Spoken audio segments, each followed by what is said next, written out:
압도적 뉴스 콘텐츠 3프로 뉴스룸, 안녕하세요, 이주호 기자입니다. 이거 안 치웠네요.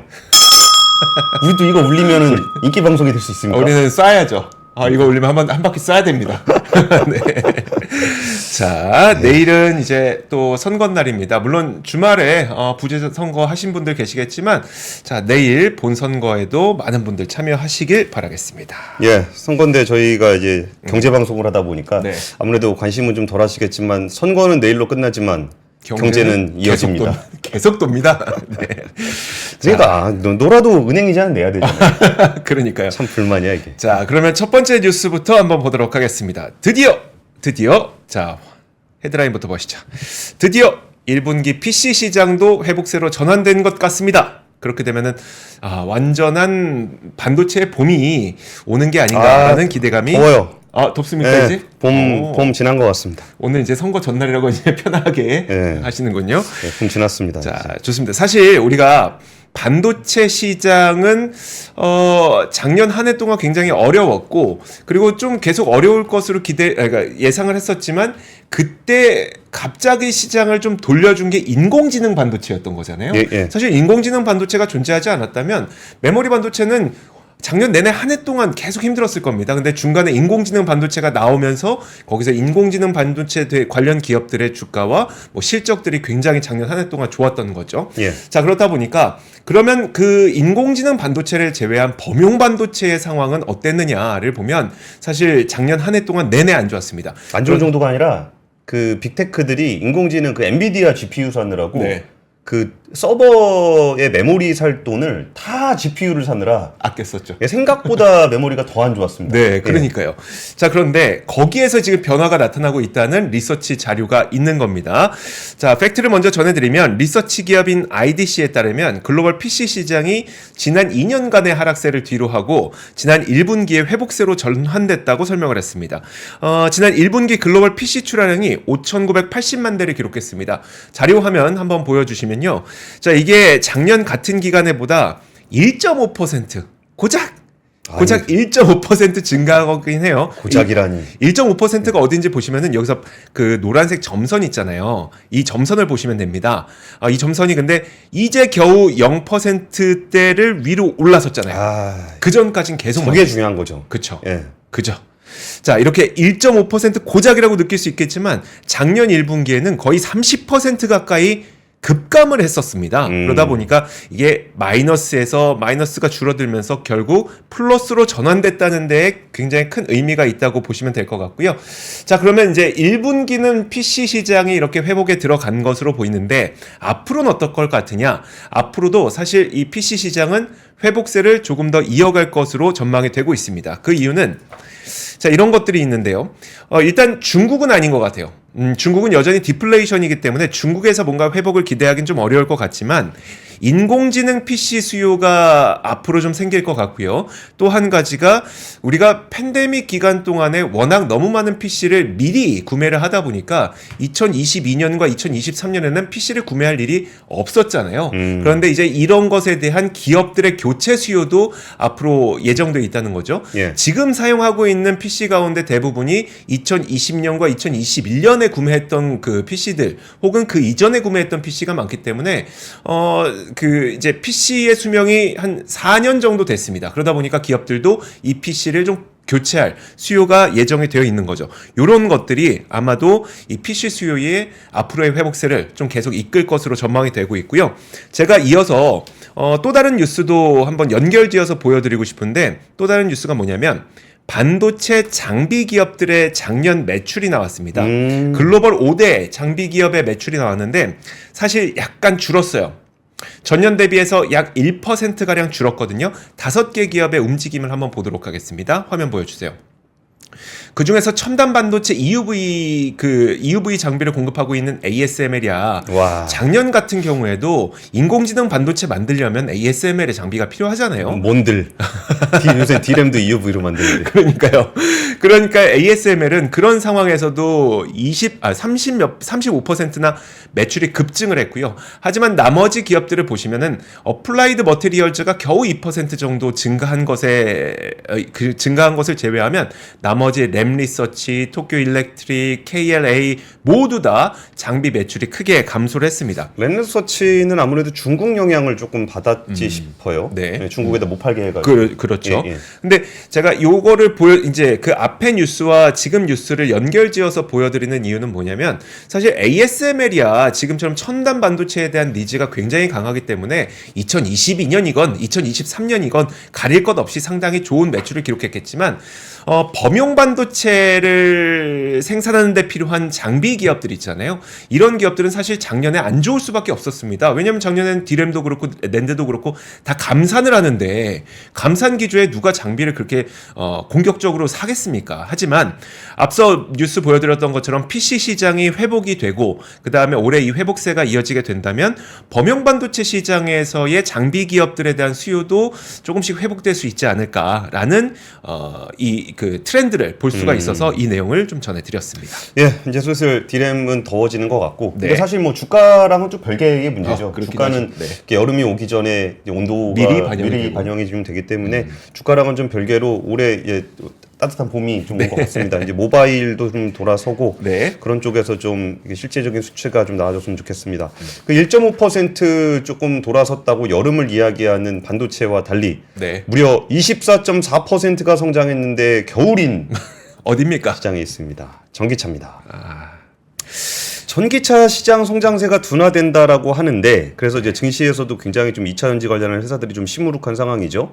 SN 리서치가 이제 올해 1, 2월 전기차의 세계 인도량을 조사를 했는데 네. 전년 동기 대비해서 24.4%가 성장을 했습니다. 잘한 거죠.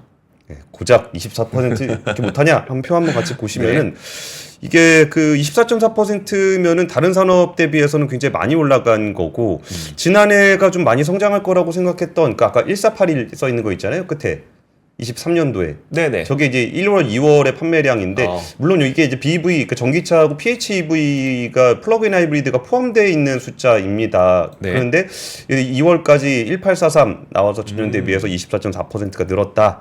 그리고 이제 업체별로 보면은 이제 BYD가 29만 9천 대를 기록하면서 시장 점유율 1위를 차지했고요. 네. 성장률이 44. 이거는 배터리 사용량이네요. 이거. 제가 잘못 갖고 왔나 봅니다. 그 다음 거 한번 보실래요? 아닙니다. 예, 제가 잘못 갖고 왔습니다. 네. 그러니까 2위는 테슬라로 24만 2천 대로 전년 동기 대비해서 10.5%가 늘었습니다. 근데 이게 그 BYD 같은 경우는 PHEV가 좀 많아가지고 네. 전기차만 비교를 하게 되면은 테슬라가 24만 2천 대, BYD가 15만 6천 대로 테슬라가 크게 앞서는 것으로 집계가 되고 있습니다. 네. 여기에 더해서 BYD 같은 경우는 그러니까 돌핀 같은 그러니까 경영차, 네. 경차 전기차 판매가 좀 많이 되면서 매출로 따졌을 때도 BYD 숫자가 이제 전기차만 보면은 좀 애매한 숫자가 좀 나오고 있습니다. 그 작년에 3위를 기록했던 폭스바겐 같은 경우는 지리한테 밀려서 4위로 내려갔고요. 지리 같은 경우는 83.1% 높은 15만 9천 대. 83%요? 예, 폭스바겐이 좀 잘 못해서 그 4위로 밀렸는데 네. 28.1% 성장했습니다. 그리고 이제 근데 현대차 기아는 좀 빠졌어요. 네. 4.9% 하락한 6만 6천 대. 글로벌 순위는 8위로 내려가 있습니다. 그리고 그러면은 이게 전기차만 나가고 뭐 배터리는 좀 안 좋은 거 아닐까 싶어 갖고 배터리 사용량도 보니까 전년 동기 대비해서 27% 성장을 했습니다. 네. LG 에너지 솔루션은 24.8% 성장하면서 2위를 기록을 했고요. 네. 한번 표 같이 보시면은 그 삼성 SDI 같은 경우는 국내 3사 중에 가장 높은 47.4%. 노란 부분이 SNE에서 표시한 한국 회사들입니다. 그렇죠. LG 에너지 솔루션 요새 영업이익도 안 좋고 막 그래가지고 전반적으로 조금 심리가 좀 안 좋은데 네. 그 성장률로 보면 24.8%입니다. 그리고 SDI 같은 경우는 47.4%가 성장했고요. SK온이 마이너스 7.3%를 기록하고 있는데 네. 이거는 지금 현대차 아이오닉 5하고 예. 기아 EV6가 좀 부진합니다. 아. 아까 판매량 숫자에서 경영 전기차가 좀 많이 팔린다고 말씀을 좀 드렸었잖아요. 네. 그러면서 조금 여기도 나온 지가 조금 됐죠. 네. 아이오닉 5하고 EV6가 부진하다 보니까 SK온이 좀 부진한 성향을 좀 보이고 있고요.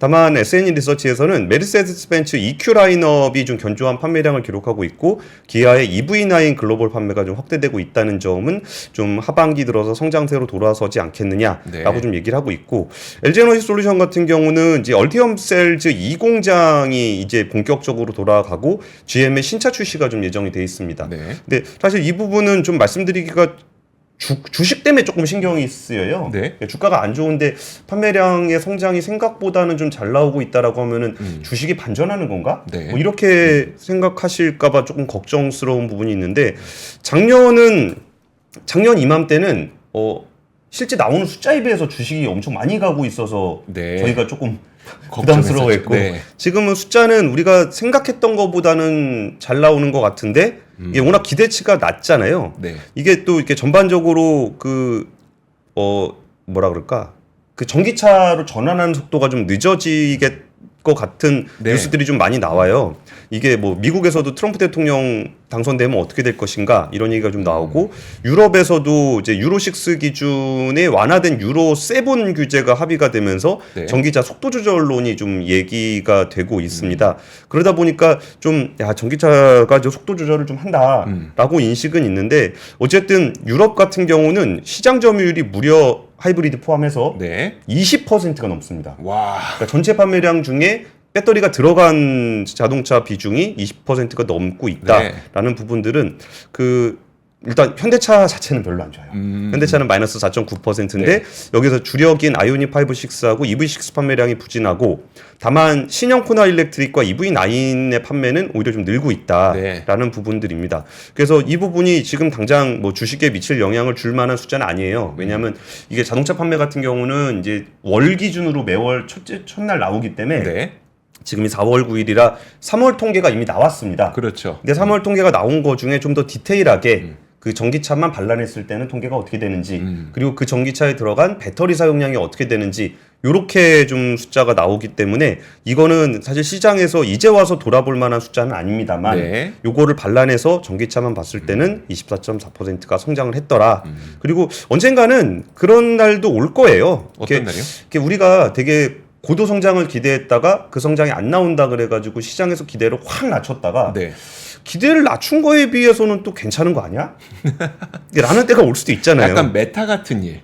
메타 같은 일이 뭐죠? 그러니까 메타가 거의 요즘에 누가 페이스북 써라고 하면서 페이스북은 이제 아예 아재들이나 쓰는 SNS로 전락했어라고 했는데 탑골공원이라고 보통 탑골공이라 그랬는데 예. 나중에 갑자기 우리도 알게 모르게 이제 핀터떠의 테무 예. 테무가 광고비를 엄청 쓰면서 이제 메타가 다시 성장을 하게 된 거잖아요. 그쵸. 그러니까 SNS는 분명히 아무도 안 써, 인스타도 이제 갔어 했지만 실제로 누군가가 메타에게 광고비를 막대하게 지불하게 되면서 갑자기 떠오르게 되는 그렇죠. 그런 상황이 또 나올 수도 있는 거예요. 그리고서 너무 빠진 거 아니야? 이런 생각이 그런 들 생각도 때도 있을 있고요. 거고 네. 이게 그 증시에서는 이제 2차전지 쪽에는 아직 봄이 오진 않았을 것 같은데 네. 그 전기차로 전하는 속도가 좀 늦어지는 것뿐이지 방향성은 꾸준하게 유지가 되고 있다. 네. 그리고 이제 다만 여기서는 이제 디테일하게 좀 봐야 됩니다. 이게 BYD라든지 질이라든지 이런 데는 좀 되게 작은 차 중심으로 가고 있거든요. 네.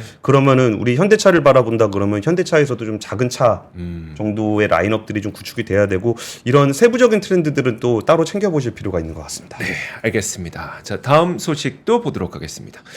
요즘에 금리가 다시 좀 올라가고 있어요.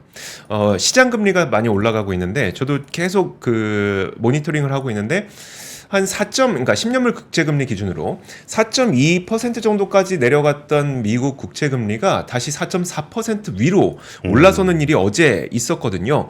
지금 근데 10년물 국채금리뿐만 아니라 사실 우리가 금리가 어떻게 될 것이라고 전망할 때 그 전망하는 금리는 단기 금리잖아요. 예. 연준이 금리를 떨어뜨리냐 마냐 이거니까 단기 금리인데 그러다 보니까 2년물 국채 금리는 더 올랐습니다, 지금. 그래서 금리가 굉장히 많이 올라가고 있고 더불어서 이제 금리 인하가 올해 원래는 그래도 6월부터 시작해서 3번 정도는 올해 미국이 금리 인하하지 않겠느냐라는 기대감으로 증시가 이만큼을 올라왔는데 3번이 아니라 거의 2번 하는 거 아니야? 라는 금리 2번 얘기 좀 나오죠. 인하에 대한 기대감이 많이 후퇴를 하고 있습니다. 이런 가운데 어제 또 제이미 다이먼 JP 모건 회장은 금리가 8%까지 오를 수 있어. 이런 좀 제이미 다이먼 회장님 이번 이제 임기 막판 앞두고 좀 어그로를 많이 끄시는데 이분이 자꾸 이렇게 경쟁을 하는 느낌이에요. 뭐랑 경쟁을 해요? 트럼프, 일론 머스크, 제이미 다이먼. 그러니까 이분 얘기가 왜 이런 얘기 하는지에 대해서는 알겠는데 네네. 그러니까 숫자를 이렇게 얘기하면은 자기 네임 밸류가 있으니까 그렇죠. 굉장히 좀 시장에서 좀 무게감 있게 있죠. 받아들이잖아요. 근데 와, 이 상황에서 8%를 얘기하면은 실제로 맞다고 하더라도 네. 한 6% 정도 얘기하는 게 오히려 신뢰도를 높일 거예요. 그러니까. 근데 8%라고 그러니까 아, 뭐 이거 장기라고 또 얘기하면 또 할 말은 없겠지만 그러니까요. 조금 신뢰는 좀 떨어지네요. 그리고 이런 것도 있습니다. 그러니까 우리가 CME 페이드워치를 통해서 금리가 몇 차례 인하될 것인지에 대해서 시장 참가자들이 베팅을 해놓잖아요. 근데 그 베팅 확률이 불과 얼마 전까지만 하더라도 두 번의 이 베팅을 외쳤던 확률이 굉장히 낮았습니다. 한 26% 정도. 그런데 이게 이 두 번 인하할 것이라는 게 50%까지 높아졌으니까 거의 반반입니다. 세 번 인하할 것이라는 전망 반, 그 다음에 두 번 인하할 것이라는 전망 반. 어쨌든 근데 트렌드로 봤을 때는 세 번 인하가 시장의 중론이었다가 두 번 인하로 금리 인하에 대한 기대감이 후퇴되는 트렌드만은 시장에서 분명하게 좀 나타나고 있는 것 같습니다. 그 JP 모건 다이먼 회장이 어떤 얘기를 했는지 보면은 일단 그 인플레이션 유발 요인이 아직도 남아있다라고 하면서 이 얘기 좀 많이 합니다. 시장에서도 많이 하는데 재정 지출이 너무 많다. 그러니까 돈을 미국이 너무 많이 쓰니까 결국은 채권 엄청나게 또 찍어낼 거 아니냐. 이런 얘기가 하나가 있고, 그리고 글로벌 무역 구조가 변화하고 있다. 이거는 이제 결국은 공급망이 변화하는 과정에서 발생하게 되는 어쩔 수 없는 인플레이션을 또 얘기를 하는 거잖아요. 예. 거기에다가 요즘에 또 에너지 비용이 다시 높아지고 있지 않습니까? WTI 가격도 거의 뭐 $80 중후반까지 올라갔으니까 에너지 가격도 계속 높아지고 있고요. 그러다 보니까 그들도 우리가 JP모건 다이먼 회장이 뭐 8% 무조건 갑니다 이런 내용은 아니고 2%까지 물가가 차근차근 내려가는 시나리오. 예. 그리고 혹시 8%로 올라갈 시나리오. 이런 시나리오 두 가지 다 모두 준비하고 있다는 얘기긴 했는데 헤드라인은 또 이제 우리 기자들이 쓰기에는 8%가 좋긴 좋죠. 아이고, 하여튼 기자들이 문제야. 그러니까요. 근데 그 제이미 다이먼이 했던 이야기가 저는 분명 좀 의미는 있어 보입니다. 그러니까 아직 인플레이션을 유발시킬 수 있을 만한 이 채권의 너무 많은 발행 그리고 공급망의 이 분절화로 인한 발생할 수 있는 인플레이션 이런 것들은 분명히 우리가 좀 감만하고 있어야 된다는 생각이 듭니다. 자, 이런 가운데 연준의 매파로 분류되는 블라드 총재 있잖아요. 예. 대표적인 매파인데 그분은 또 이날 올해 금리는 3번 인하하는 게 최선이다. 라고 또 약간 비둘기파적인 그런 뉘앙스를 펼치기도 했어요. 블라드 아저씨는 지금 연준 위원 아니잖아요. 아니죠. 그러니까 연준 위원 가운데 투표권이 없죠. 네. 근데 사실 이런 이야기를 전해드리는 이유는 시장은 어떤 환경에서건 엇갈리는 의견은 항상 나오기 마련입니다.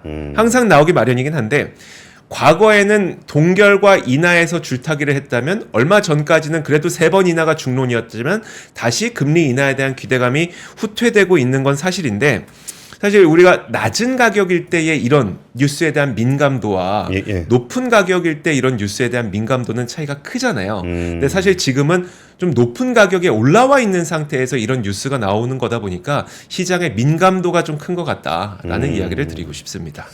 알겠습니다. 근데 제이미 다이먼 아저씨는 근데 꾸준하게 얘기를 하네요. 네. 그리고 그 예전에 뭐였습니까? 그 퍼펙트 스톰이었나요? 아무튼 되게 공격적인 말씀을 되게 많이 하셔서 원래 좀 많이 하십니다. 네. 알겠습니다. 그 심심할 수도 있죠. 뉴스 맨날 주목받다가 안 받으면. 레임덕이잖아요. 임기 마지막. 알겠습니다. 다음 뉴스는 좀 약간 마이크로한 뉴스로 보일 수도 있네요. 네. 그 제이미 다이먼 얘기하다가 갑자기 너무 마이크로로 가는 것 같다. 네, 고려아연 관련한 뉴스인데 네. 고려아연이 이제 기사 헤드라인은 최대 주주 영풍과 결별 수순을 밟고 있는 거 아니냐라고 얘기를 하고 있는 건데 이거는 밟고 있는 거 아니냐가 아니라 그냥 밟고 있다라고 보는 게 맞을 것 같습니다. 이게 왜 그러니까 뭐를 하기로 했냐면은 그동안 고려아연도 재련회사고 네. 영풍도 재련회사거든요. 근데 그동안 이제 원료를 구매할 때, 그러니까 뭐 재료 같은 걸 구매할 때 요걸 같이 구매를 하고 재련을 하고 나온 아연을 같이 판매를 했었습니다. 네. 근데 이제 계약이 끝날 때마다 이제 안 하겠다. 20여 건의 공동구매, 공동판매 계약을 이제 돌아오는 대로 다 취소를 하겠다라고 좀 얘기를 해놓은 상황이에요.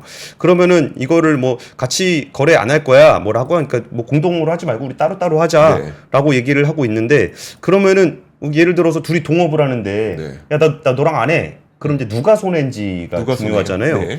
그러면은 이거를 이제 구매를 하고 영업을 할 때 누가 유리할까라는 거를 그냥 재무제표로 그냥 보시면 네.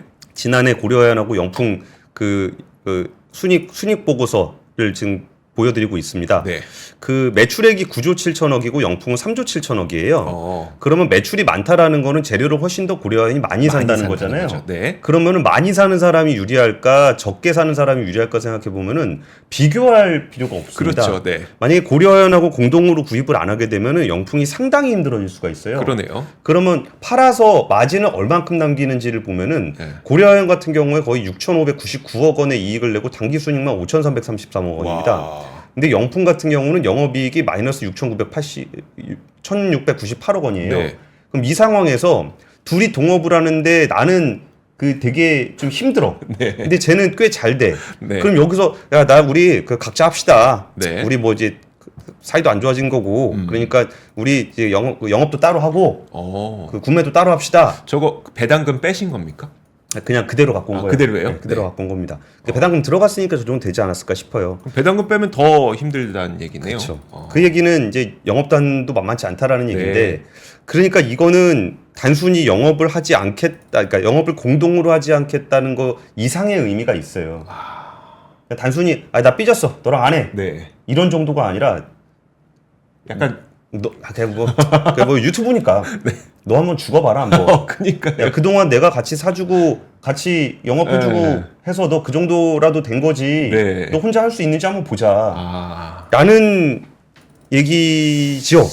그러네요. 그래서 이 부분은 그러니까 근데 양쪽에서 그럼 이 경쟁이 어떻게 될지는 잘 모르겠어요. 이게 지분율 등을 좀 생각해 보면은 어느 한쪽이 지분을 많이 사서 지분율을 역전해 가지고 뭘 하고 그럴 수 있는 상황은 아닐 수 있거든요. 네. 그러니까 돈이 많이 들어요. 음. 그러니까 일단 뭐 이쪽 그 최윤범 고려아연 회장 현재 회장 입장에서도 자기가 주식을 사가지고 뭘 더 할 수 있는 상황은 아니에요. 네. 그러니까 백기사들 지분 합쳐야 역전이 되는 상황이고. 네. 그러면은 저기 영풍 쪽에서도 그러면 할 수 있는 부분들이 있냐라고 한다면은 요새 공시 좀 보니까 이제 계열사들이 영풍 지분 팔고 있는 게 약간은 좀 아, 그 계열사 그러니까 영풍 주식을 팔아가지고 고려아연 주식을 살라 그러나 음. 뭐 요런 느낌도 좀 주고 있어요. 네. 그래서 여기서 뭐 지분 경쟁을 치열하게 할 수 있을 정도의 자본력들은 없어 보이는데 이제는 돌아올 수 없는 강인 것 같습니다. 그러네요. 이게 단순히 뭐 배당을 조금 더 주네 안 주네 뭐 이런 거가 아닌 것 같습니다. 아, 그러네요. 알겠습니다. 무섭죠. 제가 무서울 건 없죠. 아니 상황이요. 상황이 무섭네요. 와. 그 전에 진짜 전화해 보니까 되게 네. 서운해하긴 하더라고요. 아, 몇 년간의 지금 동업이었죠? 지금 75년. 75년간의 동업. 예. 그게 이렇게 끝나네요. 와. 뭐 그 전에 뭐, 말로 하면 되지 뭐 그런 얘기도 하고 그러더라고요. 네네. 이게 뭐 굳이 주총에서 왜 거부를 하냐. 이게 아. 그러니까 예를 들면 저런 거였어요. 주총 특별 결의가 있었거든요. 네. 특별 결의에서 영풍에서 반대를 하면은 네. 그 영풍이 30% 지분 갖고 있으니까 아예 주총 통과가 안 돼요. 예, 그렇죠. 그러면은 나는 싫어라고 네. 얘기하면 네. 주총 안건으로 올릴 필요가 없어요. 그렇잖아요. 네, 어차피 그렇죠. 안 되는데. 네네. 그럼 와서 그냥 얘기를 하지. 네. 근데 그걸 그럼 못 올리잖아요. 네, 그렇죠. 근데 그걸 굳이 얘기 안 하고 음. 그거를 왜 굳이 그 주총 안건에서 그렇죠. 부결을 시키냐. 네. 그러니까 서운하다는 거죠. 아, 그러네. 그런 부분들이 좀 많이 겹쳐 있는 것 같은데 이제는 그냥 서운하다는 감정 이상인 것 같습니다. 그러네요. 알겠습니다. 자, 근데 황혼이혼이냐고 그러시는데 황혼이혼 아닙니다. 왜냐면은 그 고려아연은 그 다음 세대이기 때문에 아, 2세대? 3세. 아, 3세? 네, 네. 아, 알겠습니다. 2세인가? 제가 조금 헷갈리네요. 예, 네네. 예. 자, 네, 그거는 다음 뉴스로 가시죠. 다음 뉴스 네. 한번 보여드리도록 하겠습니다. 자, 다음 뉴스는 PF 때문에 요즘에 우리나라 건설사들 굉장히 힘들잖아요. 그리고 건설사가 힘든 것 때문에 신세계 건설이 뭐 적자에 큰 역할을 하게 되면서 이마트도 그 사상 첫 적자를 기록하기도 할 정도로 예. 건설사가 굉장히 힘든데 사실 그 해외 수준은 좀 받고 있는 것 같습니다. 얼마 전에 나왔던 뉴스랑 연결지어서 좀 설명을 드릴 텐데 지난 4월 2일에 사우디 국영기업 아람코가 파딜리 가스 증설 프로그램 패키지 공사의 1, 2, 4구간을 한국건설사에게 맡기기로 했는데 삼성 엔지니어링, 지금의 삼성 E&A죠. 그러니까 삼성 E&A가 1구간과 4구간 맡고 GS건설이 2구간을 맡는 걸로 이 수주를 하게 됐습니다. 사실 이것뿐만 아니라 지금 해외 수주 소식이 조금 더 기대되고 있는 것들이 있거든요. 지금 보면 삼성 E&A의 경우에는 카타르 에틸렌 프로젝트 있고요. 그리고 말레이시아랑 인도네시아 프로젝트도 있고 사우디아의 블루 암모니아 프로젝트도 있습니다. 이런 것들이 예정이 되어 있고 그리고 지금 제가 이거 한번 보여드릴 텐데 자 지금 원전 수주가 예정이 되어 있잖아요. 어디 원전이죠? 팀 코리아로 대우건설과 한국수력원자력, 그다음에 한국전력 기술 주식회사 이런 데서 지금 팀 코리아로 체코, 체코, 네, 체코 원전을 위해서 지금 준비를 하고 있단 말입니다. 사실 근데 체코뿐만 아니라 폴란드, 이집트, 사우디 이런 쪽에서도 지금 다 추진을 하고 있는 아직 따진 못했지만 원전 수주를 추진하고 있는 이런 것들이 있기 때문에 사실 해외에서는 해보려면 해외에서의 어떤 수주 실적도 우리가 좀 기대를 해볼 수 있지 않을까라는 생각이 듭니다. 뭐 그리고 대우건설이나 현대건설의 경우에도 각각의 어떤 석유 파이프라인과 관련된 그런 수주도 예정되어 있고요. 제가 근데 이런 이야기를 그러니까 드리는 이유는 뭐냐면 우리가 한참 사우디의 어떤 네온 프로젝트에 대해서 많은 기대를 가지면서 야 네온 프로젝트 되면 뭐 거기에 건물이 몇 킬로미터죠? 150km. 150km 건물에 뭐 몇백 미터의 건물에 야 이거 되지 않겠느냐 거기서 신재생은 뭐를 할 것이고 막 이렇게 얘기했지만 지금 수주 나오는 거 다 보세요. 석유화학 프로젝트입니다. 석유화학 플랜트고 그리고 결국은 그러니까 석유화학 플랜트를 하기 위해서 또 에너지가 많이 필요하니까 그 에너지를 생산하기 위한 원전에 대한 수주들 뭐 이런 것들이 계속 있다는 거죠. 그러니까 우리가 너무 장밋빛 미래에는 현혹되면 안 될 것 같습니다. 아니죠. 테마주는 장밋빛 미래에 현혹돼야죠. 테마만 하고 살까요? 우리가 테마만 하고 살 수는 없잖아요. 결국은 그래서 본업 그리고 네옴시티도 사실 지으려면 돈이 필요하잖아요. 예. 그 돈 뭘로 만들 건데? 라고 하면 결국 또 사우디가 잘하는 석유화학 플랜트가 되는 거겠죠.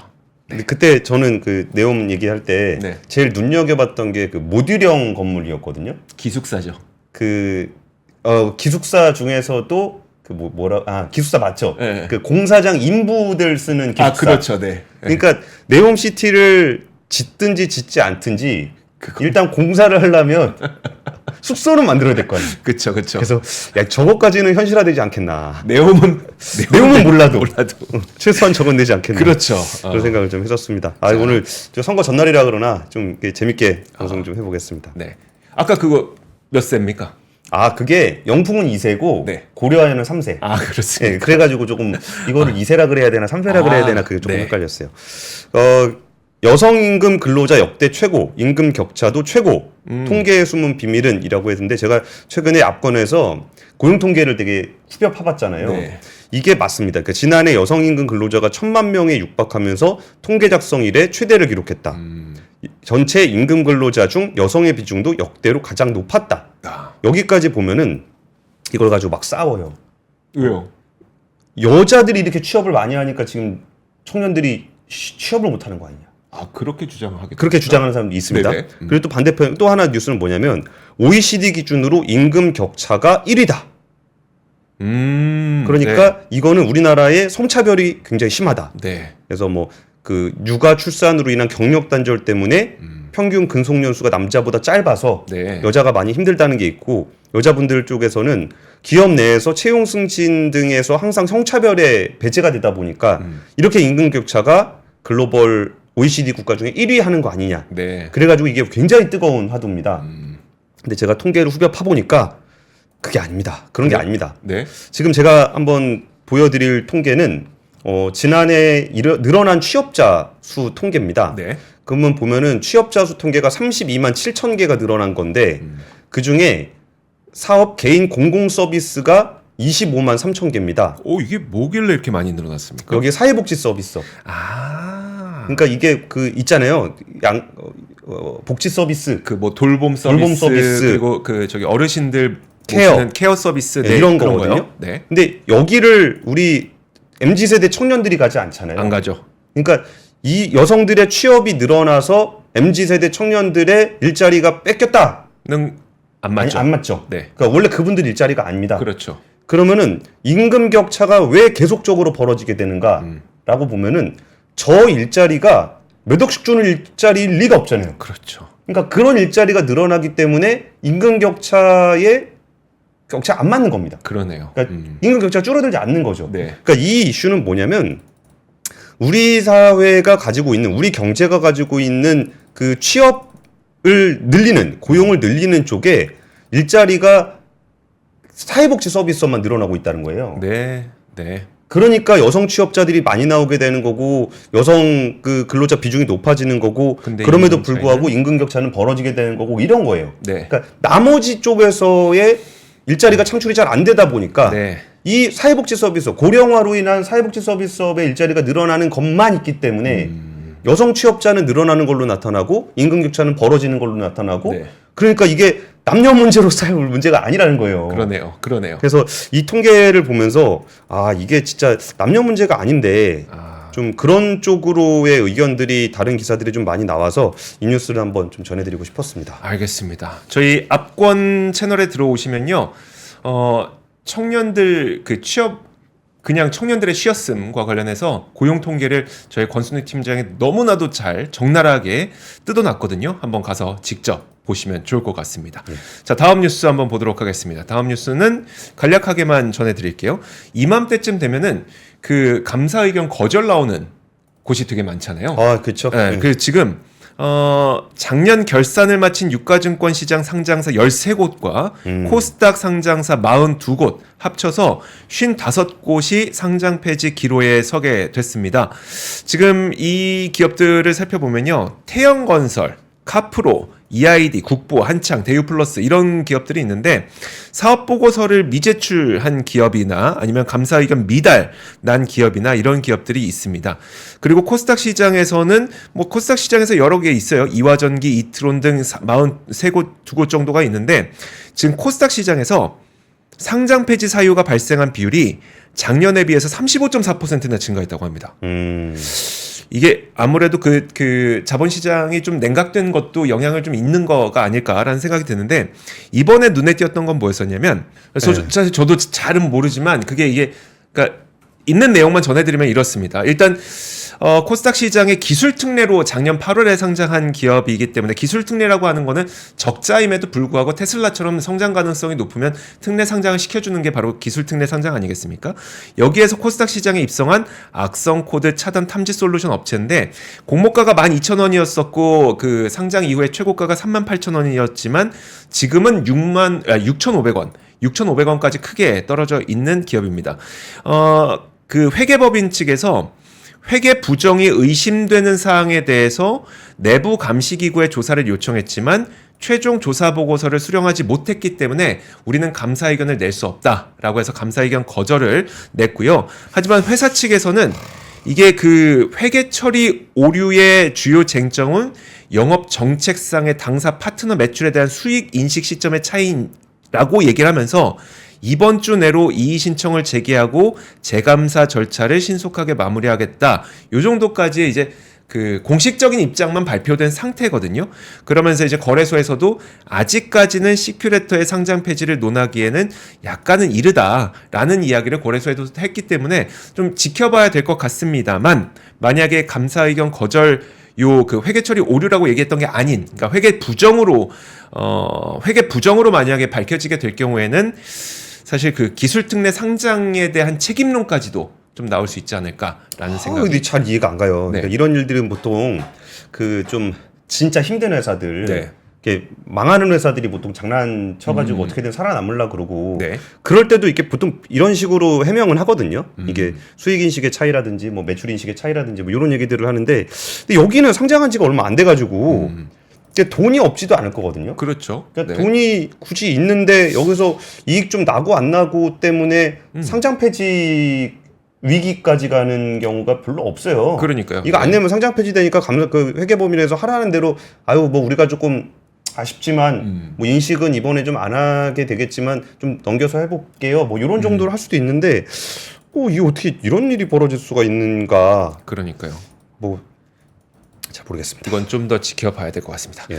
단신 한두 개만 좀 더 볼까요? 단신 네. 당첨되면 4억의 로또 하남 아파트 57만 명이 모였다. 57만 대 1입니까? 예, 57만 대 2. 57만 대 2. 예, 물량이 두 개입니다. 계약 취소 물량이 두 개가 있어가지고 경쟁률은 28만 8,750대 1. 이야. 지난 2020년 11월에 분양을 했기 때문에 분양가가 그 지금보다 더 높은 네. 2020년이에요. 4년 전. 아, 네. 오. 그러니까 요거 되면 최소한 시세를 주변 단지와 비교했을 때 3억 이상 기대할 수 있다라는 건데 와 근데 딴 거보다 역시 부지런하다. 사람은 부지런해야 된다. 그렇죠. 이런 게 딱 떴다 그러니까 57만 명이 가서 딱 한 거 아닙니까? 미리 다 준비가 되어 있었다는 거잖아요. 그쵸. 이건 바로 돈 넣어야 되니까. 우리가 이게 뉴스 하고 있을 때가 아니에요. 부지런하게 이거 부지런하게. 근데 저희는 이런 거 신경 안 쓰고 부지런히 뉴스를 전해드리도록 하겠습니다. 자, 그러면 오늘 3프로 뉴스룸은 여기까지고요. 다시 한번 말씀드리지만 이제 내일 선거 날이니까 선거도 꼭 참여하시고. 그리고 저거. 뭐요?